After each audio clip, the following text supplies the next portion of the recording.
C'est pourtant une question très simple qui pourrait vous poser un gamin de 5 ans. Combien y a-t-il d'étoiles au total dans la galaxie dans laquelle nous vivons? Malgré que nous soyons aujourd'hui capables de connaître la vitesse d'expansion de notre univers tout entier, la composition en matière noire de notre galaxie ou encore à quand remontent les Big Bang et même avoir des images des premiers instants de ces derniers, il nous est très difficile de savoir combien d'étoiles composent la galaxie dans laquelle nous vivons. En fait, il existe une quantité énorme d'informations sur notre propre foyer que nous ignorons complètement. Pour que vous puissiez comprendre plus facilement pourquoi nous n'arrivons toujours pas à répondre à cette simple question du nombre d'étoiles dans notre galaxie, prenons un exemple sur votre propre corps. Disons que les miroirs ou tout autre objet dans lequel vous pouvez avoir une image de vous n'existait pas et que l'on vous pose la simple question de quelle est la couleur de vos yeux. Malgré la simplicité de la question, vous ne pourrez jamais le savoir avec certitude car bien que vous pouvez voir la couleur des yeux de toutes les personnes autour de vous, il vous est extrêmement difficile, voire impossible de connaître la couleur de vos propres yeux. Alors si cet exemple vous a frustré, sachez que c'est exactement ce que nous expérimentons quand nous essayons d'en savoir plus sur notre propre galaxie. Si le chiffre le plus souvent cité est d'environ 200 milliards d'étoiles, certaines sources avancent une valeur bien inférieure de seulement 100 milliards, tandis que d'autres donnent une valeur super élevée allant jusqu'à 400 milliards. Notre ignorance repose sur des raisons scientifiques majeures et notre incertitude reflète le prix à payer pour être scientifiquement honnête quant à ce que nous ne savons pas encore sur notre univers. En fait, tout ce que nous savons de notre univers, dont notre galaxie, vient de l'observation du ciel et nous disposons de toutes sortes de mesures qui nous fournissent beaucoup d'informations sur la galaxie dans laquelle nous habitons. Il faut savoir que la lumière est plus vaste que ce à quoi nous sommes habitués. Les couleurs que nous voyons sont une très faible fraction du spectre de la lumière. En fonction de la plage de la lumière que nous utilisons pour observer des objets, nous allons avoir certains types d'informations sur ces objets. Par exemple, lorsque vous regardez votre main au rayon X, vous allez pouvoir outrepasser votre peau pour voir directement vos os. Oui, vous l'auriez deviné, les rayons X font également partie du spectre de la lumière. Certaines zones de notre galaxie sont très difficiles à observer en lumière visible car elles sont très polluées par la poussière et les gaz. Il s'agit principalement de la partie centrale de notre galaxie que vous voyez juste ici et que l'on appelle le plan galactique. Nous utilisons donc d'autres plages du spectre de la lumière pour observer ces zones polluées comme les rayons X par exemple. D'ailleurs, en observant le ciel aux rayons X et aux rayons gamma, nous sommes capables d'observer des trous noirs actifs, des étoiles à neutrons et des plasmas très chauds dans la partie centrale de notre galaxie.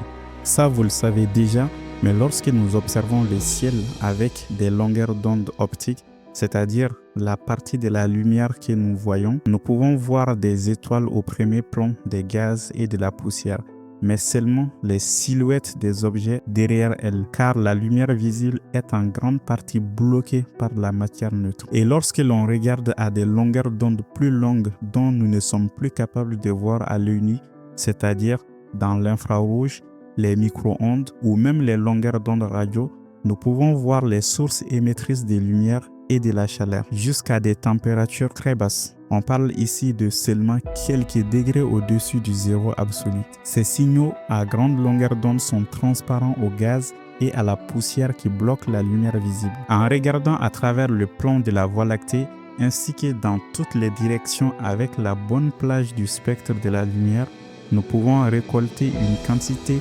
considérable d'informations sur la composition en étoiles de notre galaxie. Cela inclut des informations sur son étendue, sa forme, sa densité moyenne d'étoiles à tous les rayons du centre galactique, ainsi que les types et l'âge des étoiles présentes en fonction de la distance au centre de la galaxie. L'analyse des résultats de ces observations au fil du temps a conduit en 2010 à un résultat à la base de toutes les estimations du nombre d'étoiles dans notre galaxie aujourd'hui, la masse totale présente sous forme d'étoiles.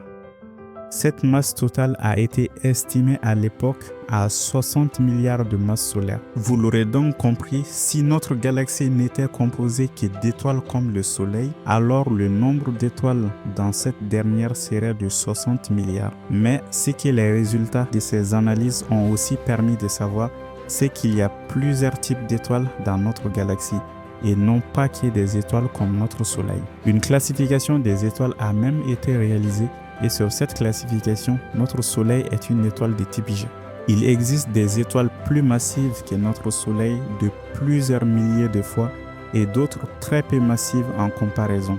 Par exemple, les étoiles de classe M qui sont des naines rouges sont de loin les plus courantes dans notre galaxie et dans l'univers de manière générale.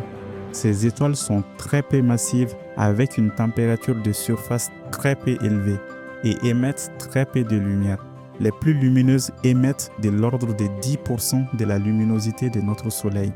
Cela vous paraît anodin, mais c'est de là que viennent toutes les incertitudes sur les estimations du nombre total d'étoiles dans notre galaxie. Pour mieux comprendre, prenons l'exemple de l'étoile Alpha du Centaure, qui est l'étoile la plus proche de nous. Pourtant, malgré sa proximité, elle a été découverte très tardivement à cause de sa faible luminosité. En fait, bien qu'elle soit l'étoile la plus proche de nous, elle est complètement invisible à l'œil nu. Avec environ 12% de la masse de notre Soleil, elle est bien plus faible en termes de luminosité. À vrai dire, Proxima du Centaure n'est que 0,15% aussi lumineuse que notre Soleil, la quasi-totalité de son énergie étant émise dans l'infrarouge. Si l'on se limitait à la partie visible du spectre, on constaterait que Proxima du Centaure n'est que 0,005% aussi brillante que le Soleil, ce qui implique qu'il faudrait 200 000 étoiles semblables à Proxima du Centaure pour paraître aussi brillante que notre Soleil. C'est de là que réside la plus grande source d'incertitude. Nous ne pouvons pas mesurer directement le nombre d'étoiles de faible masse dans notre galaxie, car ces étoiles contribuent très peu à la masse totale d'étoiles de notre galaxie et contribuent également très peu à la luminosité totale de la Voie lactée. Proxima du Centaure était un exemple et représente 12% de la masse du Soleil. Et il faut savoir qu'elle entre dans la plage de masse présentant beaucoup d'incertitudes sur leur nombre. En fait, nous ignorons le nombre et l'abondance des étoiles dont la masse se situe entre 7,5 et 40% de celle du Soleil. Pour résumer, notre estimation du nombre total d'étoiles de la Voie lactée, la galaxie dans laquelle nous vivons, se repose sur deux grandeurs. La masse totale de la galaxie sous forme de masse solaire, ainsi que la luminosité totale en luminosité solaire.